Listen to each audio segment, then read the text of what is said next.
யானை பிஸ்கட்டின் கவலை. பிஸ்கட் வீடு. அங்கே பல வகை பிஸ்கட்கள் இருந்தன. ஒரு நாள் எல்லாம் மகிழ்ச்சியாக விளையாடினர். ஆனால் ஒரு பிஸ்கட் மட்டும் கவலையாக இருந்தது. ஏன் கவலையாக இருக்கிற? அந்த பிஸ்கட்டின் அம்மா கேட்டது. சிறுவர்கள் மற்ற பிஸ்கட்டுகளை ஆசையாக வாங்கி சாப்பிடுகிறாங்க. என்னை யாரும் சாப்பிடுவதே இல்லை. அதுதான் எனக்கு கவலை என்றது பிஸ்கட். மற்ற பிஸ்கட் எல்லாம் இனிப்பாக இருக்கிறது. என்னிடம் இனிப்பே இல்லை. அதுதான் காரணம். அம்மா பிஸ்கட் சொன்னது. நான் எப்படி இனிப்பாக மாறுவது? பிஸ்கட் கேட்டது. உன்மேல் சர்க்கரையை பாகு தடவ வேண்டும். பிறகு நீயும் இனிப்பாக மாறிவிடுவாய். அம்மா பிஸ்கட் சொன்னது. சர்க்கரை பாகு எங்கே இருக்கும்? பிஸ்கட் கேட்டது. அது கரும்பில் இருக்கும் என்றது அம்மா. கரும்பு எங்கே இருக்கும்? கரும்பு தோட்டத்தில் இருக்கும். மறுநாள் கரும்பு தோட்டத்தை தேடி போனது பிஸ்கட். அதனால் போகும் வழி தெரியவில்லை. வழியில் ஓர் எலி வந்தது. எலியே எலியே, கரும்பு தோட்டம் போக வழி சொல்லு. பிஸ்கட் கேட்டது. என் வண்டி சக்கரம் உடைந்து விட்டது. நீ சக்கரமாக இரு, நானும் வழி சொல்கிறேன் என்றது எலி. பிஸ்கட் வண்டி சக்கரமாக மாறியது. எலி வண்டியை இழுத்து சென்றது.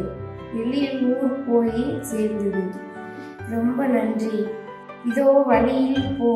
அங்கே ஒரு வீடு இருக்கும். வீட்டுக்கு முன்னால் ஒரு குரங்கு இருக்கும்.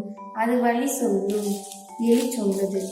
பிஸ்கட் அந்த வீட்டுக்கு சென்றது. அங்கே ஓர் குரங்கு இருந்தது. பிஸ்கட் குரங்கிடம் வழி கேட்டது. என் குட்டிக்கு நிலாவை காட்டி சோறு ஊட்டுவேன்.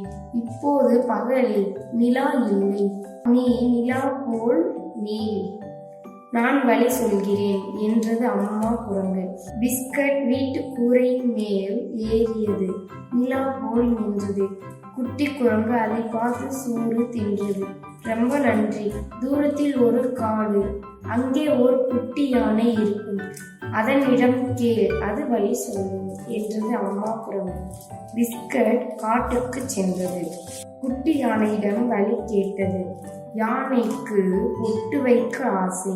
நீ சிறிது நேரம் பொட்டாக இரு, வழி சொல்கிறேன் என்றது குட்டி யானை.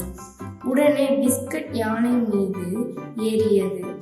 நெற்றியில் பொட்டு போல ஒட்டி கொண்டது. குட்டி யானைக்கு மகிழ்ச்சி. ஒரு குளக்கரைக்கு போனது. பிஸ்கட்டை இறங்கி விட்டது. ரொம்ப நன்றி. அந்த ஓடக்கரையை முயலிடம் கேள், அது வழி சொல்லும் என்றது குட்டி யானை. பிஸ்கட் முயலிடம் வழி கேட்டது. ஓடம் உடைந்து விட்டது. என்னை அக்கரையில் கொண்டு விடு, வழி சொல்கிறேன் என்றது முயல். உடனே பிஸ்கட் குளத்தில் மிதந்தது. ஓடம் போல ஆனது. அதில் முயல் ஏறி துடுப்பு போட்டது. அக்கறைக்கு சென்றது. ரொம்ப நன்றி. அதோ ஓர் குடிசை. அங்கே ஒரு பாட்டி இருப்பார். அவரிடம் கேள், வழி சொல்லுவார் என்றது முயல். பிஸ்கட் குடிசைக்கு போனது. அங்கு பாட்டி கருப்பட்டி முறுக்கு சுட்டு கொண்டு இருந்தார். அவர் கரண்டி உடைந்து விட்டது. பிஸ்கட் பாட்டியிடம் வழி கேட்டது. என் கரண்டி உடைந்து விட்டது. கருப்பட்டி முறுக்கை சுட்டு கொடு. நான் உன்னை கரும்பு தோட்டத்துக்கு கூட்டி செல்கிறேன் என்றது பாட்டி. பிஸ்கட் சரி என்றது. பாட்டி ஒரு இரும்பு குச்சியை எடுத்தது. அதன் நுனியில் பிஸ்கட்டை மாட்டியது. பிஸ்கட் கரண்டி ஆனது. கரண்டியால் கருப்பட்டி முறுக்கை கிளறியது. அப்பொழுது பிஸ்கட்டின் நன்கு லேசா இனித்தது. பாட்டி இன்னும் நன்றாக கிளறினார். பிஸ்கட் உடம்பு முழுவதும் நன்றாக இனித்தது. பிஸ்கட்டுக்கு மகிழ்ச்சி. ஆகா, நான் இனிப்பாக ஆகிவிட்டேன், நான் இனிப்பாக ஆகிவிட்டேன் என்றது.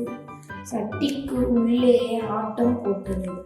பாட்டி பிஸ்கட்டுக்கு நன்றி சொன்னது. வா, கரும்பு தோட்டத்திற்கு போகலாம் என்றது பாட்டி.